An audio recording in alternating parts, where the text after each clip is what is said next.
Howdy folks, and welcome to the Hillbilly Kitchen. Today we're going to kind of cover some basics about cast iron cookware.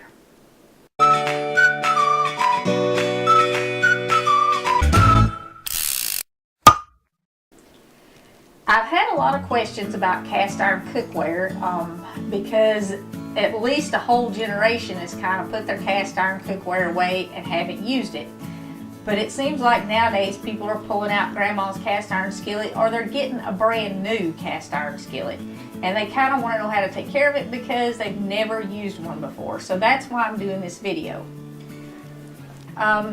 There are different grades of cast iron for sure, and if you kind of know how cast iron is made, it'll help you understand how to take care of it. Now, I'm not a metallurgist, but I can tell you a little bit about it. Cast iron is a very brittle steel, so it's not shaped, it's actually poured and molded, and there's no kind of reshaping it if something happens to it. It's not going to bend, in other words, it's going to break. Like, for example, this pan here is most likely made on a press. They put a big sheet of stainless steel in a press, and then something comes down and squishes it out into a pan shape, and then they coat it with this porcelain on the inside, and on the outside it's stainless, so it's not going to rust. Well, that's important to remember. Stainless steel does not rust. Cast iron, on the other hand, rusts seriously fast. And they've done something new with cast iron cookware. You can get porcelain coated cast iron cookware, which is like that pan over there. It's cast iron, and they've covered it all with porcelain so it doesn't rust, and it's kind of non-stick. Well, that sort of defeats one of the reasons for using cast iron. Now, in the 50s and 60s and even up into the 70s, when people started putting away their cast iron for the convenience of stainless steel that wouldn't rust and Teflon coated non-stick, along came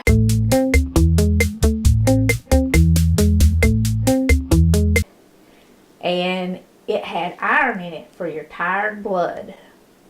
Well, before, when people cooked in cast iron, they didn't have tired blood. And I suspect doing away with our cast iron cookware has probably caused some of our health problems. And if you've been diagnosed with something like chronic fatigue syndrome, at least part of the cure is in Grandma's cast iron skillet. Now, that might not be the only thing, but Grandma's cast iron skillet will sure help that, because you'll get iron in your blood, you'll have more oxygen in your blood, and you'll have more energy. So that's a health benefit of cast iron that's just been totally forgotten and pushed aside. Okay, now that you know it is brittle, and it is not coated, and it rusts very quickly, we're going to kind of get into taking care of it. And I want to tell you what I have here. These three skillets here were a wedding gift from my husband. It's like the first thing he ever bought me. So I've had these for a very long time. Now, ladies, when a man buys you cast iron skillets first thing, there's something he wants, and you need to pay attention. And, you know, well, anyway, that's another story. But these are almost 35 years old. And you can look at the color. All these over here are new, but they're different brands and they're different grades. This is a Lodge. It's made in the USA.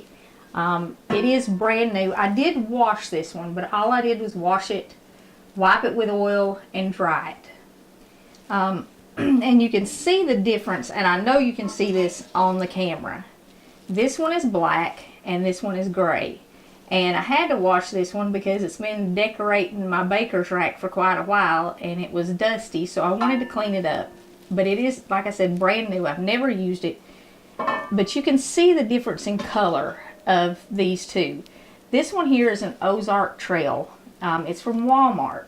But there's a big difference in price. This one sells for $50. This one was $16. They are both very, very heavy. The big difference in color is because of how much it has been pre-seasoned. Anytime you buy cast iron now, it's going to say pre-seasoned on the box. I haven't seen any that doesn't say pre-seasoned, and that's because if they didn't season it, which means they've treated it with oil, it would probably be rusted by the time you got it. But this one has not been, this one here, it has not been seasoned nearly as much. What happens when you season it is you wipe it with oil. A lot of times you wipe it with oil and salt or oil and baking soda. And that kind of polishes it and it smooths it out. It removes the pits. And once you get the pits removed, like this over here, your food doesn't stick. I mean, you have to season it for quite a while to get the inside smooth and get that shiny black color, and that keeps your food from sticking. Even down in these two, you can see this one's much shinier, this one is dull. I can see, I don't know if you can see, but in the pits in this one, it's actually starting to turn a little rust colored. Something else about this one, you know, I told you that cast iron is cast, it's poured, it's not shaped, and you can't like weld a handle on it when you get it made. The handles and everything have to be cast. The Ozark Trail one from Walmart, the handle is actually screwed on it.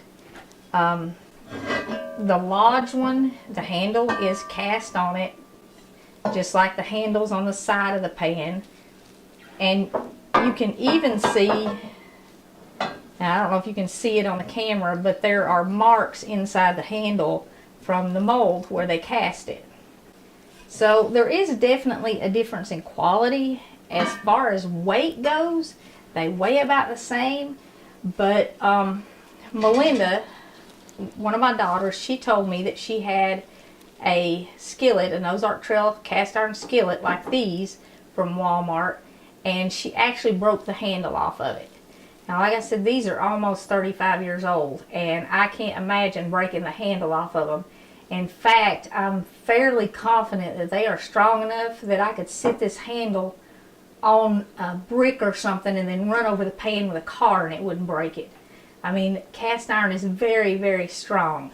But these cheaper ones, they seem to be a little more brittle than the heavier, more expensive. Well, like I said, they're not heavier. The more expensive ones seem to be more dense, so they're not as brittle. I don't know how they do it. I don't know what they're doing to this stuff here. But you can definitely see a difference in the color. That difference in color, though, like I said, is mostly in how much it's seasoned. When you get a pre-seasoned cast iron Dutch oven or skillet or whatever, the only thing you need to do is wash it with soap and water, wipe it with some oil, and then put it in the oven to dry it. Or you can put it on a stove eye to dry it. But you want to make sure you dry it with heat. And I want to show you something else. I don't care how much you wash your skillets. Don't take your best dish towels and dry them. There will always be black in a cast iron skillet. That's the iron rubbing out of it.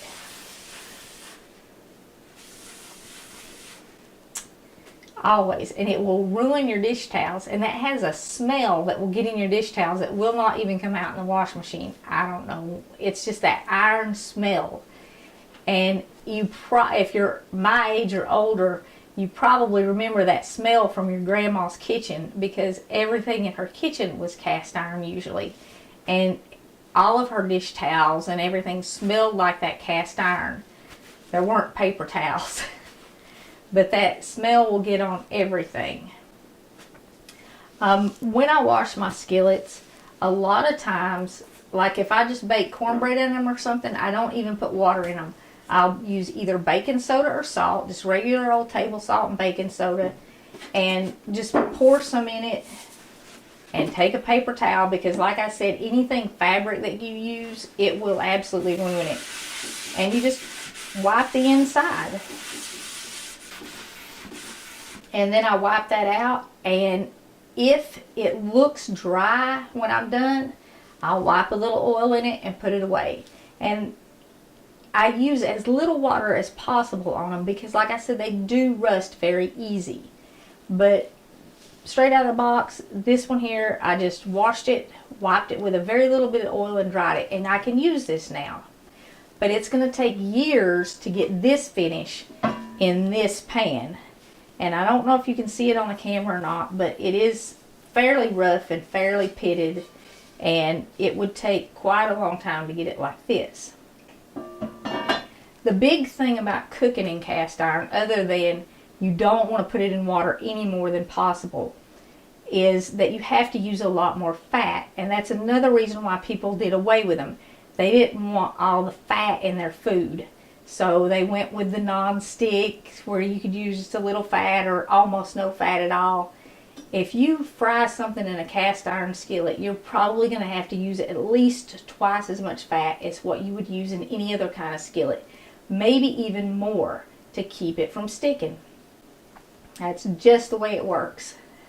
Choose your fat wisely if you're going to use a cast iron skillet, is all I can tell you. You know, pick something that's healthier. Now, if you have something that is really, really burned on in your skillet, you can put them on the stove eye and let them boil to get it out. You can soak them for a few minutes, but I never leave mine soaking longer than like 15 minutes. If you run water in a cast iron skillet and come back to clean it the next morning, the whole skillet's going to be rusted. Now, it'll only be surface rust and you can clean it off, but you're going to have to wipe it with oil, put it in your oven and bake it, and then take it out and wipe it with the oil and salt and put it back in the oven and bake it, and do that 4 or 5 times to get rid of that little bit of surface rust. So whatever you do, don't leave these soaking in water longer than like 15 minutes. And if you wash them, dry them immediately. Don't leave them sitting to drip. And that's really the only big thing, is water is their enemy. They don't have any paint. They don't have any enamel.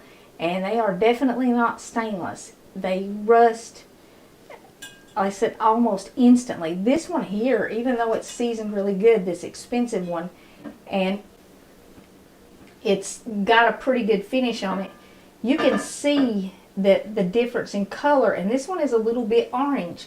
That's a little bit of rust on the surface. And it's, you know, it's never been left with, it's never even been used. But just because it doesn't have as much oil on it as this one does, and it hasn't been used as much, that little bit of surface rust is coming through what finish it does have. And the only finish is just the oil. So scrub with baking soda or salt. Sometimes I'll use a Scotch-Brite pad on mine. I don't ever use steel wool. If you found a really old one, like you pulled out your grandma's and it was super rusty, you could use steel wool to clean that rust off. But you have to remember, when you're removing rust, you're removing the cast iron too. And eventually the pan will get thin. So if you have a really old one, be very careful when you're cleaning it, and don't clean any more than you have to get rid of that rust. But you do have to get rid of all the rust and then start seasoning it, or the rust will keep eating through.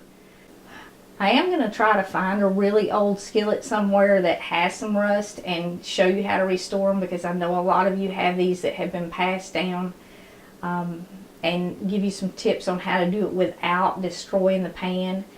But if you have one and you want to start on it before I find one and get that video up, just be careful and don't take off any more than you have to. Well, that really kind of covers the basics, and I hope this answers some of the questions you have about your new cast iron cookware, or maybe taking care of a pan that's been handed down to you. If you have any more questions, feel free to leave them in the comment section and I'll do my best to answer them. Thank you so much for joining us in the Hillbilly Kitchen. If you haven't already, please don't forget to click like and subscribe before you leave so you don't miss any of our recipe videos. And until next time, remember to put God first.